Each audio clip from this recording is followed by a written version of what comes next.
দর্শক, গ্যাস সংকটের আরও খবর জানবো আমরা। নরসিংদী থেকে যুক্ত হচ্ছেন সহকর্মী বদরুল আমিন, নারায়ণগঞ্জ থেকে যুক্ত হচ্ছেন রাশিদুল ইসলাম রাজু এবং গাজীপুর থেকে যুক্ত হচ্ছেন হুসাইন আলী বাবু। আমরা শুরুতেই নরসিংদীতে বদরুলের কাছে একটু যেতে চাই। বদরুল, আপনার কাছে একটু জানতে চাই যে এই যে তীব্র গ্যাস সংকট বিগত কয়েকদিন ধরেই আমরা দেখতে পাচ্ছি, নরসিংদীর কি অবস্থা দেখছেন, সেখানকার ফিলিং স্টেশনগুলোর কি অবস্থা, চালকরা কি বলছেন?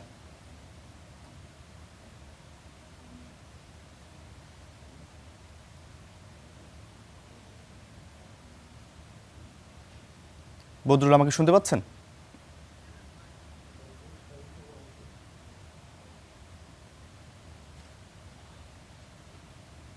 বদরুল, আপনি আমাকে শুনতে পাচ্ছেন নিশ্চয়ই। আপনার কাছে একটু জানতে চাই নরসিংদীর কি অবস্থা তীব্র গ্যাস সংকট। আছি নরসিংদীর মাধবদী শিল্প এলাকায় এবং এখানে এসে আমরা লক্ষ্য করছি যে সকাল থেকে কিন্তু সব ধরনের যেই ফ্যাক্টরি যেগুলো গ্যাস নির্ভর সেগুলো কিন্তু বন্ধ রয়েছে এবং খুব স্বল্প পরিসরে গ্যাস সরবরাহের কারণে কিন্তু মেশিনপত্র ঠিকঠাক মতো চলছে না, যার ফলশ্রুতিতে ছোট বড় অনেক যে শতাধিক যেই ফ্যাক্টরি রয়েছে, বিশেষ করে গ্যাস নির্ভর ফ্যাক্টরি, সেগুলো কিন্তু বন্ধ রয়েছে। আমি আপনাদেরকে একটু দেখাতে চাই আমার পেছনে, এটি একটি দেশের নাম করা স্পিনিং মিল, পাখিটা স্পিনিং মিল। সেখানে এসেছি, আমরা লক্ষ্য করছি যে ফ্যাক্টরি কিন্তু মোটামুটি এখন বন্ধ রয়েছে, কেননা গ্যাস তার ফ্যাক্টরি চালাতে পারছেন না, যার ফলশ্রুতিতে কিন্তু এখন উৎপাদন অনেকটাই ব্যাহত হচ্ছে বলে তারা আমাদেরকে জানিয়েছেন।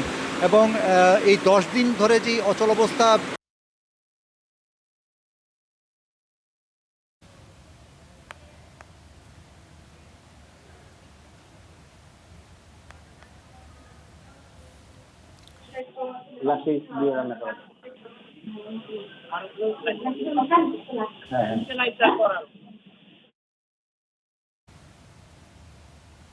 আহ, আহ, দর্শক, টেকনিক্যাল ইস্যুর জন্য আসলে বদরুলের সাথে আমাদের কানেকশন একটু বিচ্ছিন্ন হয়েছে। আমরা এবার একটু বাবুর কাছে যেতে চাই, গাজীপুরে।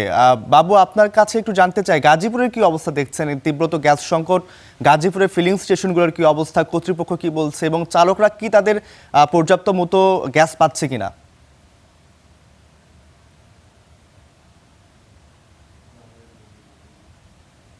রৌফ, গাজীপুরের যে অবস্থা সেটা কিন্তু একেবারেই ভয়াবহ। আসলে ফিলিং স্টেশনে যেরকম গ্যাস পাওয়া যাচ্ছে না, এবং দীর্ঘ সারি দীর্ঘ লাইন, এবং যে আবাসিক এলাকাগুলো তো সেখানেও কিন্তু আসলে গ্যাস পাওয়া যাচ্ছে না। আমি সকাল থেকেই আবাসিক এলাকাগুলো ঘুরে দেখেছি। আসলে এই যে গাজীপুরের যে মেন শহর জুরপুকুর পাড়, সেই এলাকাতে আমি রয়েছি। সেখানে কিন্তু অনেক বাসা বাড়িতে একেবারেই কিন্তু গ্যাস সংকট। আমরা একটা বাসাতে এসেছি, আসলে এখানে সকাল থেকেই দেখছি যে আসলে তারা রান্নার জন্য বেশ চেষ্টা করেছেন, গ্যাসের প্রেসার পাচ্ছে না, রান্নার জন্য তারা চেষ্টা করছে কিন্তু কোনোভাবেই রান্না বান্না করতে পারছে না। সকালে তারা কোনো রকম আসলে বাইরে থেকে রুটি এনে তারা খেয়েছেন, কিন্তু এখনো যে দুপুরে রান্না শুরু করবেন সেটা কিন্তু তারা করতে পারছে না। দেখতেই পাচ্ছেন যে আসলে গ্যাসের চুলা রয়েছে, কিন্তু গ্যাস জ্বালানোর জন্য চেষ্টা করছেন অনেকবার, কিন্তু কোনোভাবেই জ্বালাতে পারছে না। আসলে গ্যাস জ্বলছে না, যাও মাঝে মধ্যে একটু জ্বলছে, সাথে সাথে আবার বন্ধ হয়ে যাচ্ছে। আমরা একটু কথা বলবো আসলে এই গৃহিণীর সাথে। আসলে আপনাদের এই বাসা বাড়িতে কি অবস্থা, কেমন, কিভাবে রান্না বান্না করছেন, কিভাবে খাচ্ছেন? আসলে আমাদের গ্যাসের চাপ না থাকার কারণে সকাল থেকে এখনো রান্না করতে পারি নাই, দুপুর হয়ে গেছে, বাচ্চাদেরকে খাবার দিতে পারি নাই। আর আমাদের মানে রান্না মাঝে মাঝে আসে, বারবার দেখতে হয়, কখন একটু আসে তখন একটু রান্না করতে হয়, আবার বন্ধ থাকে আবার করতে হয়, বাচ্চাদেরকে টাইমলি খাবার দিতে পারতেছি না। এই যে দুপুর হয়ে গেছে, এখনো সকালে রান্নাই করতে পারি নাই, আসলে কখন যে এই যে বিকল্প কি ব্যবস্থা, কোনো বিকল্প ব্যবস্থা করতে পারছেন কিনা? আমাদের ফ্ল্যাট বাসায় তো আসলে অন্য কোনো ব্যবস্থা নেই বললেই চলে, কারণ এখানে তো আর চুলার ব্যবস্থা নেই, লাকড়িতে রান্না করার তেমন কোনো ব্যবস্থা নাই। তো শুনছিলেন রব, আসলে যে গৃহিণী যেটা বলছেন যে আসলে সকাল থেকে এখনো রান্না করতে পারেনি, আসলে বাহিরের থেকে তারা রান্না খাবার এনে তারা খেয়েছেন। আসলে এই যে যে সমস্যা সংকট, শুধু এটি শুধু গাজীপুর শহরে নেই, গাজীপুরের আশেপাশে বিভিন্ন জায়গায় কিন্তু এই সমস্যাটা রয়েছে। আমরা এছাড়াও যদি শিল্প কারখানার কথা বলি, শিল্প কারখানাও কিন্তু গ্যাস সংকটের কারণে কিন্তু তারা রান্না বান্না করতে, শিল্প উৎপাদন যেটা রয়েছে সেটা কিন্তু ব্যক্ত হচ্ছে, তারা কিন্তু সঠিক সময় তারা শিপমেন্ট দিতে পারছে না, সেক্ষেত্রে কিন্তু তাদের ভাইয়ারদের সমস্যা হচ্ছে। এই যে ফ্ল্যাট বাসা, তারা কিন্তু আসলে কোনো রান্না বান্না করতে, কিন্তু যারা ফ্ল্যাট বাসায় একতলা বাসায় থাকেন অথবা টিন শেড বাসায় থাকেন, তারা কিন্তু আসলে গ্যাস না পাওয়ার কারণে তারা কিন্তু বিকল্প হিসেবে লাকড়ির চুলা দিয়ে রান্না করছেন। লাকড়ির চুলা দিয়ে রান্না করেই কিন্তু আসলে তাদের যে পরিবারের যে রান্না সেটা কিন্তু তারা শেষ করছেন। সবচেয়ে বিপাকে রয়েছেন যারা ফ্ল্যাট বাসায় আছেন, তারা কিন্তু আসলে এখানে লাকড়ির চুলা দিয়ে রান্না করতে পারছেন না। একমাত্রই তাদের অবলম্বন হচ্ছে গ্যাসের চুলা। সেখানে কিন্তু তারা বিকল্প সিলিন্ডার গ্যাস কথা যেটা বলছেন যে আসলে যে তারা কিন্তু এখানে প্রত্যেক মাসে যে লাইনের গ্যাস, সেই লাইনের গ্যাস দিয়ে কিন্তু তারা প্রত্যেক মাসে 1000 টাকা 1100 টাকা দিতে হচ্ছে। সেখানে যদি আবার সিলিন্ডার গ্যাসের বোতল কিনতে হয়, সেখানেও কিন্তু তাদের বাড়তি খরচ হচ্ছে। এই যে সমস্যা, সেই সমস্যা আজকে 12 দিন যাবৎ গাজীপুরে এই সমস্যা রয়েছে। তারা যেটা বলছেন যে এই সমস্যা যদি সমাধান না হয়, তাহলে তারা বড় ধরনের রান্না বান্না থেকে আসলে বড় ধরনের বিভাগে তারা আসলে এই বাসা ভাড়া যেগুলা যারা উঠেছেন, তারা কিন্তু এই বাসা ছেড়ে চলে যাওয়ার চিন্তা ভাবনাও করছেন, আসলে অন্যদিকে যেতে হবে। কারণ এই যে গ্যাসের সংকট থাকার কারণে তারা বাহির থেকে খাবার কিনে এনে তারা রান্না করছেন, খাবার কিনে এনে খাচ্ছেন, এবং তারা সকালে খাবার, দুপুরে খাবার, এই যে খাবার কিনে আনার কারণে আসলে সেখানেও কিন্তু তাদের বাড়তি টাকা খরচ হচ্ছে। আসলে আমরা তিতাস গ্যাস কর্তৃপক্ষের সাথে কথা বলেছিলাম। তিতাস গ্যাস কর্তৃপক্ষ যেটা জানিয়েছেন যে আসলে এই যে সংকট, সেটা আসলে লাইনের গ্যাসের না থাকার কারণে এই সংকটটি রয়েছে। এবং তার পাশাপাশি গাজীপুরে কিন্তু অবৈধ গ্যাসের যে সংযোগ, সেটা কিন্তু অনেক বিস্তার করেছে। এই অবৈধ গ্যাসের সংকট যদি বিচ্ছিন্ন না করা হয়, তাহলে এই গ্যাসের সংকট পর্যায়ক্রমে আসলে বড় ধরনের আকার নেবে বলে জানিয়েছেন তিতাস গ্যাস কর্তৃপক্ষ। এই ছিল আমার কাছে গাজীপুরে গ্যাস সংকটের সর্বশেষ রূপ।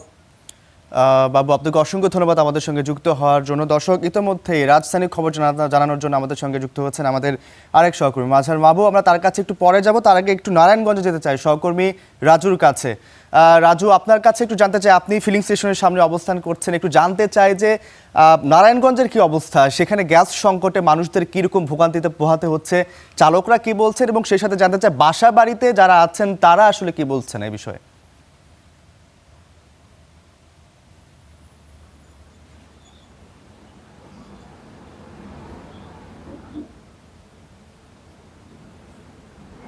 ধন্যবাদ আপনাকে। মূলত সারা দেশের মতন গত 2 সপ্তাহ ধরে নারায়ণগঞ্জ আসলে গ্যাসের যে সংকট রয়েছে, এর ফলে বিভিন্ন পরিবহনের চালক থেকে শুরু করে বিভিন্ন পরিবহনের চালকরা আসলে এক ধরনের দুর্ভোগের মধ্যে পড়েছেন। তবে গত কয়েকদিন বিভিন্ন সিএনজি ফিলিং স্টেশনে যানবাহনের যে দীর্ঘ চাপ লক্ষ্য করা গেছে, আজ কিছুটা কম রয়েছে।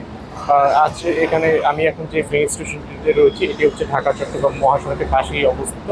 এখানকার যে পাম্প কর্তৃপক্ষ আছে, তারা আমাদের যেমনটা জানিয়েছেন যে স্বাভাবিক সময়ে এখানে 200 PSI গ্যাসের চাপ থাকলেও বর্তমানে এর অর্ধেকের কাছাকাছি রয়েছে। এর ফলে তাদেরও আসলে গ্রাহকদের পর্যাপ্ত চাহিদা মেটাতে হিমশিম খেতে হচ্ছে। পাশাপাশি আমরা একাধিক সিএনজি চালক থেকে শুরু করে বিভিন্ন ব্যক্তিগত যানবাহন চালকের সঙ্গে কথা বলেছি। তারা আমাদের যেমনটা জানিয়েছেন যে আসলে গ্যাস পাওয়াটা আসলে অনেকটা সোনার হরিণের মতো পরিণত হয়েছে। প্রায় সময় তারা বিভিন্ন ফিলিং স্টেশনে গিয়ে তারা গ্যাস পাচ্ছেন না। পাশাপাশি যে কয়েকটি ফিলিং স্টেশনে গ্যাস পাচ্ছেন, কিন্তু গ্যাসের চাপ কম থাকার কারণে তাদের এক ধরনের দুর্ভোগের মধ্যে পড়তে হয়েছে।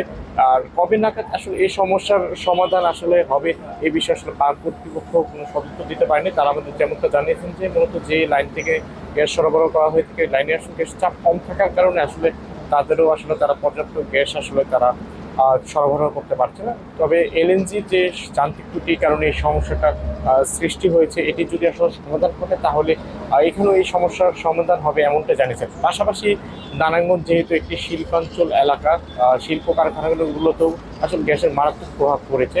আমরা এই বিষয়ে বিটিএমের যে সভাপতি মোহাম্মদ হাতেম, তার সঙ্গে কথা বলছি। তিনি আমাদের যেমনটা জানিয়েছেন যে এর ফলে রপ্তানি আদেশ আসলে বাতিলের পাশাপাশি উৎপাদন কাজ মারাত্মকভাবে ব্যাহত হচ্ছে। এটি আসলে নিয়মিত আসলে চলতে থাকলে তারা আসলে অর্থনৈতিকভাবে মারাত্মক ক্ষতির সম্মুখীন হবেন, এমনটাই জানিয়েছে। পাশাপাশি আসলে তারা যেসব বিদেশি যেসব জামা কাপড় যেসব রপ্তানি করা হয়, এগুলো আসলে অনেক অর্ডার আসলে বাতিল হওয়ার তারা আশঙ্কা করছেন। আসলে এই বিষয়ে সরকারের দ্রুত আসলে সমস্যার সমাধানে তারা তাগিদ দিয়েছে। পাশাপাশি বাসাবাড়ির কথা যে কথাটা বলছিলেন যে নারায়ণগঞ্জ যেহেতু ঘনবসতি পূর্ণ এলাকা, আসলে গ্যাসের মারাত্মক বাসাবাড়িতেও আমরা লক্ষ্য করেছি। বিশেষ করে যারা গৃহস্থলী কাজ করে থাকেন, গৃহিণীরা এক ধরনের দুর্ভোগের মধ্যে পড়েছে। তারা অনেকেই লাকড়ি চুলা আসলে ব্যবহার করতে বাধ্য হচ্ছেন এবং তারাও আসলে দ্রুত এই সমস্যার সমাধান চান। অনেকেই আসলে গ্যাসের চুলায় আসলে গ্যাস না পাওয়ার কারণে তারা অনেকে খাবার কিনে আসলে তারা ক্রয় করছেন। আসলে এটি কতদিন নাগাদ আসলে চলবে তারাও আসলে জানছেন না। আসলে তারা দ্রুত এই সমস্যার সমাধান চান। এই ছিল রৌফ আমার কাছে নারায়ণগঞ্জ থেকে সবশেষ তথ্য। রাজু, আপনাকে অসংখ্য ধন্যবাদ আমাদের সঙ্গে যুক্ত হয়ে গুরুত্বপূর্ণ তথ্য দেওয়ার জন্য। দর্শক, এবার একটু আমরা রাজধানীর খবর জানবো মাঝার মাহবুবের কাছ থেকে। মাঝার, আপনার কাছ থেকে একটু প্রথমেই জানতে চাই যে আপনি আসলে কোন ফিলিং স্টেশনে অবস্থান করছেন, এবং সেই সাথে জানতে চাই যে নিশ্চয়ই আপনি মহাখালী ফিলিং স্টেশনের সামনে আছেন। আপনার কাছে একটু জানতে চাই যে সেখানে চালকরা কি বলছেন, এই যে তীব্র গ্যাস সংকট, এটি কি সমাধানের জন্য কোনো উদ্যোগ নেওয়া হয়েছে কিনা, কর্তৃপক্ষ কি বলছে?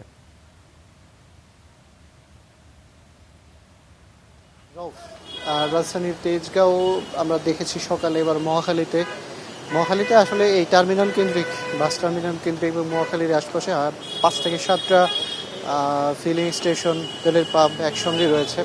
তবে এখানে গাড়ির চাপও একটু বেশি, এখানে ফিলিং স্টেশনগুলোতে গ্যাসের চাহিদাও বেশি। তবে এখন যেই ফিলিং স্টেশনে আমরা রয়েছি এখানে তারা ডিসপেন্সার আপাতত বন্ধ রেখেছে। তারা যেমনটি আমাদেরকে জানিয়েছে যে গ্যাস আপাতত তারা টেনে কিছুটা প্রেশার তৈরি করার চেষ্টা করতেছে যাতে আবার গাড়িতে সরবরাহ করা যায়।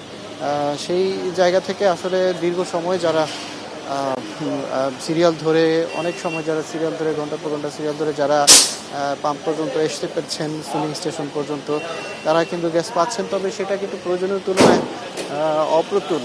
যদি আমরা জাতীয় গ্রিডের বা ন্যাশনাল জাতীয় সরবরাহের কথা যদি বলি, যে আজকে কালকের মধ্যে, আগস্টের 2-1 তারিখের মধ্যে কিন্তু আংশিক যে টার্মিনাল মেরামতের কাজ সেটি শেষ হওয়ার কথা ছিল। অর্থাৎ যেই টার্মিনালটি সমস্যা হয়েছে সেই টার্মিনালে 45 কোটি ঘনফুট গ্যাস প্রতিদিন সরবরাহ করতো, এলএনজি সরবরাহ করতো। সেখানে এই 45 কোটি ঘনফুট এলএনজি পুরোপুরি কিন্তু ঘাটতি রয়েছে। বিপরীতে সেটি যদি আংশিক মেরামত সম্ভব হয় 1-2 তারিখের মধ্যে, তারা আরপিজিসিএল যেটা জানিয়েছিল, তাহলে প্রতিদিন 25 কোটি ঘনফুট সেটা সরবরাহ করা সম্ভব হবে এবং 10 তারিখ নাগাদ কিন্তু পুরোপুরি 45 কোটি ঘনফুটের ঘাটতি কমে যাবে, সরবরাহ পাওয়া যাবে, তারাই মোটে জানিয়েছিল। কিন্তু এখনও পর্যন্ত আমরা সেটি দেখতে পাইনি। এবং সবশেষে আমরা দেখলাম যে এই স্টেশনে যেই গাড়িটা সিএনজি চালিত গাড়িতে গ্যাস নিয়েছে, সেখানে সে 100 টাকার কিছু উপরে গ্যাস পেয়েছে। আমি একজন চালকের সঙ্গে এখন কথা বলার চেষ্টা করব আমরা। ভাই, আপনার এই গাড়িটা গত কয়েকদিন ধরে আপনি কেমন ভোগান্তিতে আছেন একটু বলবেন? প্রচুর ভোগান্তিতে, অনেক ভোগান্তি। গতকালকে গ্যাস নিয়েছিলেন? না, গতকালকে নেই নাই, গতকালকে তার আগের দিন? তার আগে কয় টাকা? মানে গ্যাস তো ঢুকে 100 টাকা, 150 টাকা, 140 টাকা এরকম। গ্যাস ঢোকার কথা 600-র উপরে, এখানে ঢুকে 100 টাকা, 150 টাকা। আগে যেমন গাড়ি চালাইতেন তেমন তো আর এখন চালাইতেন না না, এখন তো ওরকম পারি না। তো আগে সংকটের কারণে কম চালাইতেন? সংকটের কারণে কম চলে। আজকে কয় টাকা? এই যে মাত্র প্রেসার একটু উঠে। এখনো পর্যন্ত বোধ হয় 218, 19, 20, 30 টাকা পর্যন্ত। হ্যাঁ, ঢুকে গেছে। হ্যাঁ, কদিন চালাইতে পারবে? এটা একদিন চলবে, একদিন একদিন চলবে। হ্যাঁ, আবার কালকে নিতে হবে। প্রতিদিনই কি এরকম সিরিয়াল ধরতে হচ্ছে? দিন এরকম ছিল। আজকে তো একটু কম, কারণ মানে আজকে বন্ধর কারণে একটু কম। হয়তো মানে অফিস আদালত চল হইলে, যখন অফিস চালু হয় তখন মনে করেন আরো চাপ বেশি থাকে। আরো চাপ বেশি থাকে অনেক। ভাই, আপনি তো সারাদিনই এটা নিয়ে ব্যস্ত আছেন, বলেন কয়েকদিনই কি অবস্থা? আমার দুই সপ্তাহ ধরে এরকম না, লাইন, দীর্ঘ লাইন। প্রেশার কি একেবারেই বাড়েনি? একেবারে বাড়তে বলতে 110-20 এরকম আছে। থাকার কথা 220, ওটা নাই আর কি পর্যাপ্ত। দেখলাম কিছুক্ষণ ডিসপেন্সার বন্ধ রাখছে। কতক্ষণ? আধা ঘন্টা 1 ঘন্টা বন্ধ রাখি, আবার চালাই 1 ঘন্টার মধ্যে। আধা ঘন্টা 1 ঘন্টা কি করে? ওই যে প্রেশার উঠে, প্রেশারটা নরমাল থাকলে কি এরকম মানে প্রেশার ওঠানোর দরকার পড়ে? না না, সরাসরি সরাসরি দিয়ে দেয় 200। তখন তো 200 থাকে, এখন তো 110, 100 এরকম। ওই 24 ঘন্টা কি এইভাবে মানে দফায় দফায় দিতে পারতেছে? 24 ঘন্টা তার পাম্প চালু থাকে না মানে সন্ধ্যায় যখন বন্ধ থাকে তার আগে পরে? হ্যাঁ, এরকমই চলে। 100, 120 এরকম, বেশি তো আর দেওয়া যায় না। আপনি কি গাড়ি না পাম্পে? গাড়ি কোনটা আপনার? গাড়ি কয়টার সিরিয়ালে পরে? আমি এখন আছি 2টার 1টার পরে, কিন্তু আইসা 9টার পরে সিরিয়াল দিছি। এই পর্যন্ত সিরিয়ালে আসলাম, আধা ঘন্টা পর পর প্রেশার উড়ায়, পরে গ্যাস ঢুকে কম, প্রেশার নাই। আসলে রৌফ, যিনি এখানে কাজ করেন তিনি বলছিলেন যে তাদের এইভাবে গ্যাস দেওয়াতে আসলে খুব বেশি মেশিনও বন্ধ রাখতে হচ্ছে দফায় দফায়, আবার যতটুকু দিচ্ছে অপ্রতুল।